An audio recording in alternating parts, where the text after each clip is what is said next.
Welcome to Up to the Minute. Glad to have you with us on this Wednesday morning. Beautiful day outside. If you haven't been out yet, a little bit crisp, a little cool, but it's a beautiful day. It's January the 13th. We're almost halfway through the first month of the new year. Can you believe that? Well, one person we haven't seen in, it seems like a gazillion years, Brittany Pacheco, back on the show. Brittany, have you been on vacation this whole time? What's been going on with you? Hey, good morning, Todd, and good morning to everyone on Up to the Minute. Yes, you literally have not seen me since last year, but I'm bummed. I have been on vacation. Last week, I was not on the show because, you guys decided to do the show without me. That's fine. That's cool. That's cool. So, yes, I was on vacation. I was very much needed. You all know I'm doing my MBA and I'm actually about to start my next semester next week. So wish me luck, everyone. Fingers crossed that it's going to be a good semester. But yes, Todd, I've been just enjoying my time. Luna, I like to report, not only is she whining in the other room, but she did pass her K9 Good Citizen. So she got first title. She's a good puppy. To Luna. Yay. She does need to go out, so I'm going to have to burn out of here in a second. But before we get into today's show, it was fun listening to one of our guests talk about his industry. But before we get into that, I do want to remind everyone to just take a moment to follow us on Facebook, Twitter, and Instagram, as well as our LinkedIn social media platforms. You can just simply search Houston Community College. You're going to find all of that there. We also want to encourage everyone to share this podcast. That way it pops up on your newsfeed so that others who are not following us can see it. And last but not least, we want to talk about YouTube. We do have a YouTube channel where you can check out this show, other shows like The Topic, Global Outlook, Brainy Breaks, many other shows. Again, YouTube. Subscribe, hit that notification bell so you can be the first to find out the latest from us. And I think that wraps it up, Todd. I know I'm a little rusty, but it's okay. We'll get into it. Let's start the show. Yeah. So, Brittany, I'm going to ask you a question real fast. Are you a gamer? Not as much as I used to be. Yeah. That's my husband. My husband plays Call of Duty on his PC. He's done, oh my gosh, he actually almost went semi-pro playing Halo, believe it or not. So yeah, he's the definite gamer in the family. I will dabble in the Wii ever so often, but it's been a really long time. Well, stick around. You're going to love this show. I know you got a few things to take care of, but we'll check in with you in a little while. And we always like to highlight our programs. This morning is no exception. Tim Pfeiffer with the insurance program. He is the coordinator there, Business Center of Excellence here at HCC. He'll be joining us soon. Good morning to you, Tim. Good morning, Todd. How are you?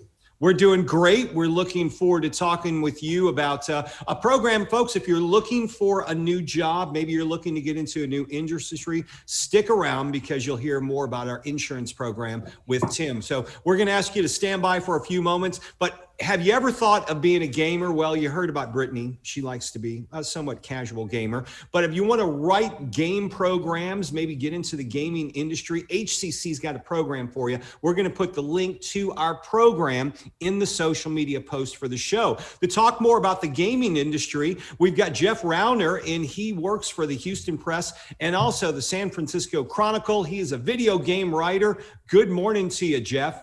Good morning, Todd. How you doing? We're doing great. We're very excited about this segment. And I know you've got an interesting job. We were talking to you before, but a lot of people may be very envious of your job because you play games for a living and you critique them and write about them.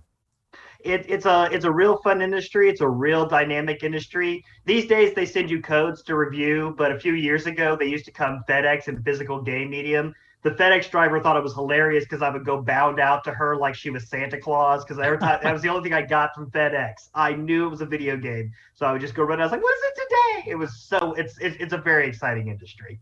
Well, I have to admit, about 15, 16, maybe 17 years ago, I was big into gaming. I loved a lot of PC games. I'll date myself because one of the first ones I really got into was the Resident Evil series. I played it on the console, then on the PC. I really got into that and enjoyed that. But I imagine nowadays, has gaming popularity taken off, or has it been stable because of COVID? People are at home, they're keeping themselves busy with working from home, but I imagine they're also doing some gaming as well. Gaming absolutely exploded during COVID, especially when it first hit in March. I think one of the best games of the year for that actually showed was Animal Crossing New Horizons, which came out on the Switch just as the quarantine hit. A new entry in the series, not a lot of update to it. It wasn't groundbreaking as far as life sims or anything like that, but it was this very calm, sedate activity that adults and kids especially were able to just hold on to and get through the early days when it was such a shock. My daughter got it like almost immediately, built this amazing island, talked with all of her friends. It was shelter for the storm for her. She really, really enjoyed stuff like that. Is Fortnite still a big deal? I mean, I remember hearing about that. I don't get it. I don't know much about it, but I know it's a big deal, or it was at least last year. Fortnite is still so enormous that major pop culture events happen in it. I'm talking, concerts from major artists. A major plot point for Rise of the Skywalker was released in Fortnite rather than in the movie or in a YouTube short video or something. It's still absolutely enormous. My child has personally got out of it and moved on to Minecraft, which I prefer, but it's still one of the largest video game universes that's ever existed. Now, you've written that online play is a marsh of microtransactions. What does that mean? Unfortunately, and Fortnite is a horrible example of this. Games these days, it's not just about buying a video game. It used to be you bought a video game, you had a video game. If you were done with it, you sold a video game. But most video games these days, especially large budget action ones, are entirely about trying to get people to spend more money in the video game, usually on costumes, additional characters, additional content. And it's very, very common these days for video games to cost twice what the sticker price is. I'm personally addicted to things like Marvel Strike Force on my phone. Yeah. And I'm embarrassed when I go back and look and see how much money I've spent on a quote unquote free game. So it's really bad. And there have been reports of kids in school, like who play Fortnite with their friends, who actually get bullied for not having the better character skins, the better accessories. So it's a real problem. I know this next game is going to take me back because I remember the game when I started playing and I never really got into it, but I knew it was huge. Final Fantasy, is that making a comeback? Is that going to be a reboot, a remake? What's going on there?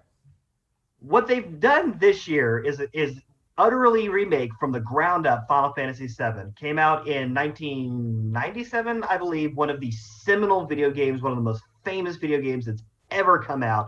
And they built it from an original PlayStation 1 build into a modern AAA multi-million-dollar full immersive sim action RPG. It's fully voice acted. It's got cinematic movies. It's one of the best things I've ever seen just as a video game period. And as a remake, it's incredibly bold because they changed the story. There are characters whose fates change without giving away too much spoilers, and they just really added so much new content. It feels like a prestige television adaptation of a video game rather than a remake, and it's very bold. I was incredibly impressed with it, very, very much. I know each year there's a lot of disappointments in the gaming industry, but were there any games that came out in the last year that were big hits that you were surprised about? I think the thing that surprised me most was a game called Hades. That was the thing that really just blew me away because it came from Supergiant Games. They made previously Bastion, which was an indie indie little third-person action game, highly animated. I never really played it myself, but it looked interesting. But Hades, after about a year and a half in beta testing, just has redefined so much about video games. It's a roguelike set in the underworld, the Greek underworld, and you play as Zagreus, the son of the god of the dead, as he tries to escape his father's realm. And as you go through, each of the various Olympians gods give you boons so that you power up. All the power-ups are random. All the levels are random. You can beat the game in 30 minutes, but it's full of so much content and storytelling and different ways that you can play it that I've put probably 300 hours in. I've beat it at least 100 times. It's one of those things that just blows you away from the medium, and it's a fraction of the size of something like Cyberpunk 2077 or The Last of Us Part 2. It's proof that the future of video games is really in the indie developers who are not stuck in stodgy old shooter rails as far as their futures go. We've got some 2020-21 is just upon us now. We're halfway through the first month. Any big games you see on the horizon?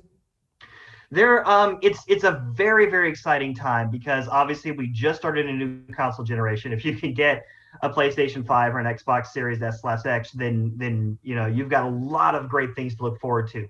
Some of the things that I want, big sequels this year. Bravely Default 2 is coming out, a sequel to a really awesome turn-based RPG that was based on the Nintendo DS. So that series is moving forward. God of War Ragnarok is due probably end of the year. The first God of War on PlayStation 4 was just a triumph of single-player storytelling, action, great reinvention of the series. The sequel to Hollow Knight, Silk Song, is coming out. Hollow Knight is maybe the best Metroidvania to have been made outside of the original Castlevania Symphony of the Night. Just something you could not do. It's beautiful. It's difficult. I played it to death. There's some great new stuff. Every new console generation, the companies take another run at trying to create the next Mario, something that's family friendly and cartoony and beautiful. And the one I really like from that is called Kina's Bridge of Spirits, which is coming out on PlayStation 5, I think in March. So that's really exciting. It's about a young girl who has like nativist spiritual powers, and she goes around in this lush, environment. It looks like a Pixar film. It's great. And the one thing that I'm really excited about is a microsystem called the Playdate, which it basically looks like an old school Game Boy. Its graphics are 1/2-bit. They're in black and white, and one of the controls is a crank on the side for some reason. And it's due to release all of these teeny tiny games once a month over the course of a year as part of a season. And they've got some really great developers in this. The people who made Katamari Damacy, the people who made Get Over It, the people who made Curse of Monkey Island. So I think that by shrinking gaming and giving them more boundaries, you're going to start to see some interesting innovation in the system, especially when it's just that lo-fi and low-key. So a lot of great things to look forward to. Jef Rouner from Houston Press, we really appreciate you being here talking to us about the video gaming industry. We'd love to talk to you again, so hopefully we'll see you in the future. Stay safe out there. You as well, and thanks for having me. Thanks for being here. Folks, if you want to know more about HCC's gaming, well, we can get you into the gaming industry. We can give you a good start at least. We'll put a link in the social media post for our programs involving gaming. All right, we're going to move on to another one of our programs. Are you looking for a new job? Would it be a good time to jump into the insurance industry? Well, of course, Tim Pfeiffer is here to tell us more about that. Tim, is your industry a good place to start? Let's say if you've been let go from the oil industry, or maybe you're looking for a second stream of income. Would that be a good time to join with the insurance industry? Good morning, Todd. Absolutely. Per the Bureau of Labor and Statistics, their website, which tracks all industries, all jobs, they're projecting that insurance sales agents should be growing by 5% from 2019 to 2029. So that's faster than the average for all occupations. So to answer your question, yes, it's a great time. It's always a great time, but this is really a good time.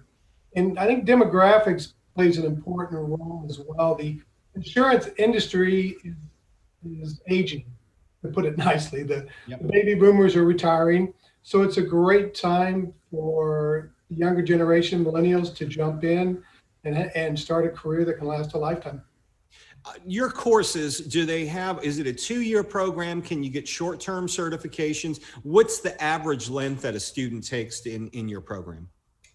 I would say most students take probably a year, 2 semesters, but it is set up that you are able to complete it in 1 semester. We call it a one and done. So it's 16 semester credit hours. we break it up into what HCC calls the first 8 weeks and then the second 8 weeks. Whereas a traditional class, say you take an English class, may be 16 weeks long. These go 8 weeks and then another 8 weeks. So you could split up 3 classes the first 8 weeks and 3 the second. And for the insurance program, are you doing year-round registration? Can someone sign up in the spring, during the summer? How does that work? Absolutely. Right now, the courses are open for spring registration, and we do offer the courses in the summer and obviously in the fall. There are 3 different ways that students are able to sign up for courses. They call them the modalities. The online anytime, which means you go online at your convenience. So say if you're working, maybe after work or before work or on the weekends, you just go online and follow the course instructions. Then there's what they call online anytime. This was developed because of the COVID-19 pandemic last March. So instead of going to the campus, say your class meets Monday and Wednesday from 9 to 10. You would log on Monday at 9 o'clock and follow the course. And the instructor is online, so like this in a Zoom video, and all the students are there, and they were teaching the class via Zoom or WebEx. And then there's what they call the flex schedule. Right. Which, unfortunately, they were hoping to start it next week. That's where some of the students come on class on, say, a Monday, and then the other students would log on, and the teacher would have a camera in the classroom. But they still haven't worked out all the logistics on that. So hopefully maybe after spring break. Yeah. So everything mainly is we're focusing online right now. I imagine, do your courses translate well online? I imagine they would with the instruction and the lecture. They really do, Todd. Prior to the COVID-19 pandemic, all of our classes were already offered online.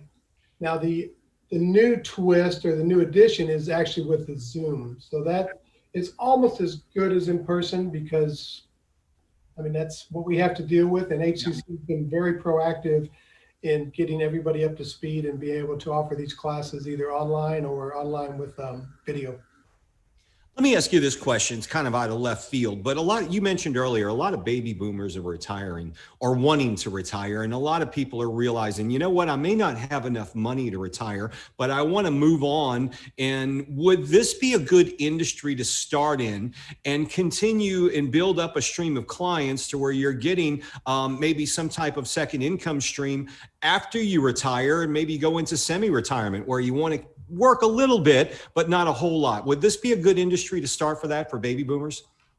Yes, it would, because in certain situations, some agents, the person that owns the agency, they may be looking for someone that's part-time. It may be 100% commission type position, but then that gives you the freedom of almost being an independent contractor to where you work at your leisure and you work out your commission schedule with the agent. But it's a great way to generate extra income. And even if you're retired and maybe income's not the main priority, but just a way to stay connected with your community. And there's a lot of charity events that are involved. So it's a good way to just stay active once you've retired and make an income. Some people may be wondering, you know what, well, the insurance agency, it's got to change since COVID because we can't meet with people face to face. How has it changed your industry with living a world virtually online? It has. And fortunately, the most agents have already had an online presence because nearly 54% of new auto claims, when someone, say you buy a new car and you have to get insurance, they begin the process online. Now, they may eventually go to the agent's office. Some people like that. Obviously, we haven't been able to do that for quite some time. But fortunately for the insurance industry, the online presence was there. So agents, now with Zoom and WebEx and Microsoft Teams, you can have an appointment with a customer almost as good as in person. Yeah, I can't think of the last time I saw an insurance agent in person. Usually I get referrals, or someone's referred to me by mouth, or I hear they've got a good rate at this. And, when I bought new cars, I call around to get my rates, and, I'll call a certain agency, and everything's done online. I even use the app on my cell phone to pay my bills, and that's all taken care of. And, you get a new car, you get a quote, and there it is. So I guess in some ways, has it made your job easier living in this virtual world? I think it really has. And like I said, we were using those forms of communication before, but now with the advent of real-time video, it's made it even easier, if you want to put it that way. Going online, there's so many platforms to promote your products. And like you said, almost everybody goes online to search for quotes. I would say the older generation, much like my father, he's in his 90s, he still likes that interaction of going to see the agent. Yeah. My generation on down, they have no problem with telephone, videos, online interactions with the agents. Some people may be watching wondering about the cost. Is it affordable? What is the cost of the program? And obviously, can you get scholarships? Is there financial aid, grants? Can you use a Pell Grant for it? How does that work? We do have financial aid is available. There's it's called a level 1 certificate. So there's 16 semester credit hours. And the cost, if you're in district with HCC, that would be if you're in the Houston ISD district, you're considered in district. And that would be approximately $1,354 for the entire 16 hours. If you're out of district, it's $2,890. And again, there's financial aid. Sure. Depending on your personal situations, there are Pell Grants. And then we do have some of the local insurance leaders in Houston do provide scholarships of up to $500. And I imagine you also help them with job placement as well. Do you have a lot of agents that are coming to you looking for people to go work for them? Yes, we do. We have a really good, our advisory committee is staffed, or not staffed, but it's local insurance executives and salespeople. And they provide their time to do, before they used to come in class and do presentations. Now they do it online, and they do it through videos, and they're a great help and a great resource for the students to talk to actual agents, to get a feel for the day-to-day, life of being a sales agent, and to get a job too. Tim Pfeiffer, the coordinator for HCC's insurance program with the Business Center of Excellence. Thanks for being here, Tim, and bringing us up to speed with the insurance program. Folks, if you're interested, once again, we'll put the link in the social media post for the show. Thanks, Tim. Thank you, Todd. All right, we'll see you again.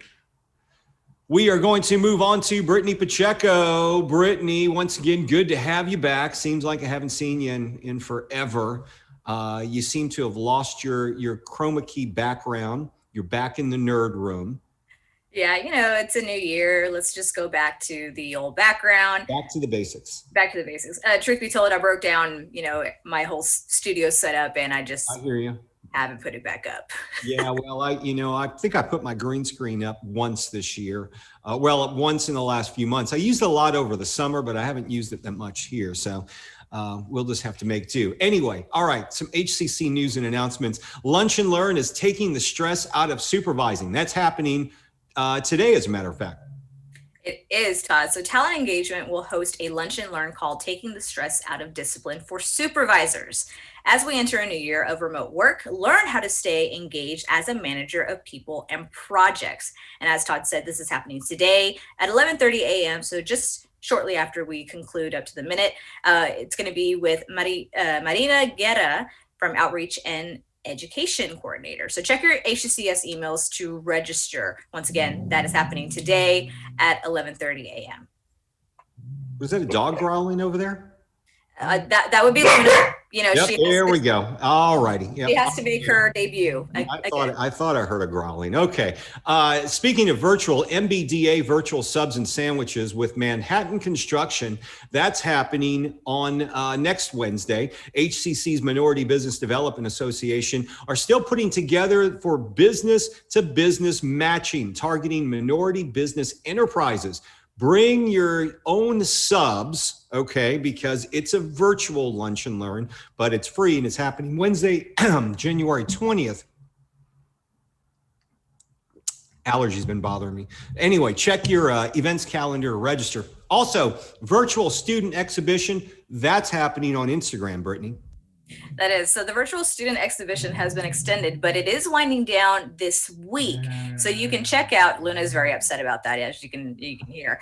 Check out our art students' work on Instagram. We'll be sure to include the handle here in the show description after the show concludes. It's going on now through January 18th, which is next Monday. So for more information on this student exhibition, you can email Catherine Fields at Catherine with a K .fields@hcs.edu.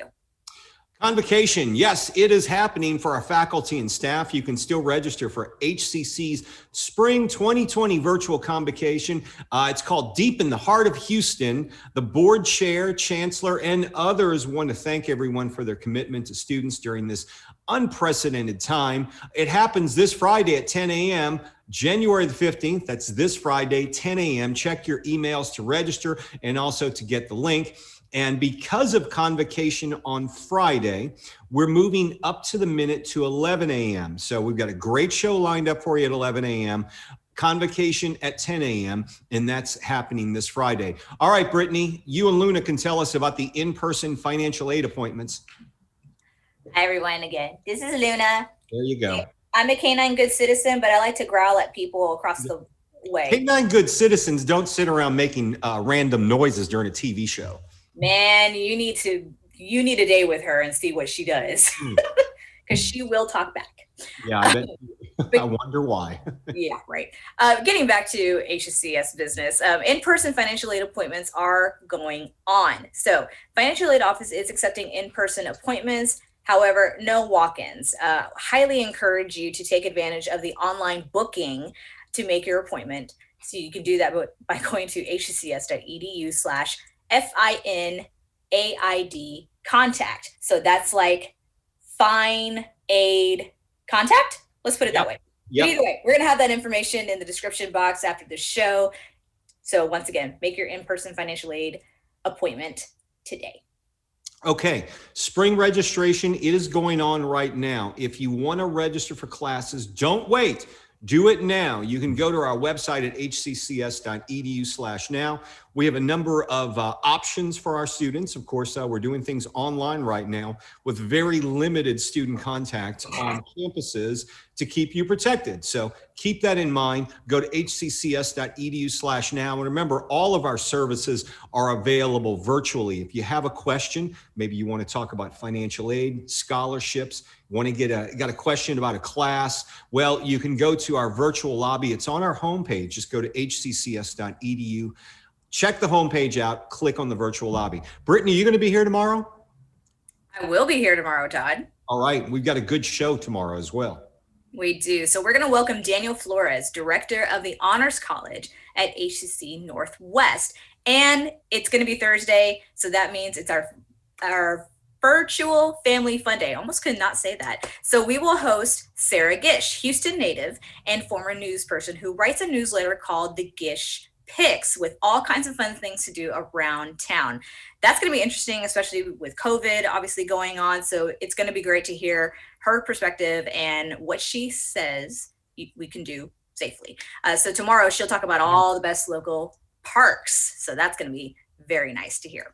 Yeah, Sarah Gish, I know her from the news industry. I think we worked together at one time, you know. So many people worked everywhere, Todd. I mean, so many people go in and out of the news industry, but I know I'll ask her tomorrow. I think we may have worked at the same TV station at one time or another. Anyway, all that's happening tomorrow. We got a great show. On Friday as well, we got another good show lined up for you, but remember, it's going to be an hour later because of convocation. So convocation, 10 a.m. on Friday. up to the minute 11 a.m. Then you can get to the rest of your day. And then you've got a 3-day weekend coming up, Brittany. That is true, Todd. And we'll be sure to leave that reminder for tomorrow's show. Monday, we're going to be closed for MLK Day observance. So mark that in your calendars. Once again, Monday, January 18th, we're going to be closed both in person and remotely. All right, Brittany, thanks for finally deciding to join us once again on the show. Hopefully we'll see you again. Well, we will see you again, at least for tomorrow. And thank you for being here and Up to the Minute. I'm Todd Duplantis. She's Brittany Pacheco, and we will see you tomorrow live at 10 a.m.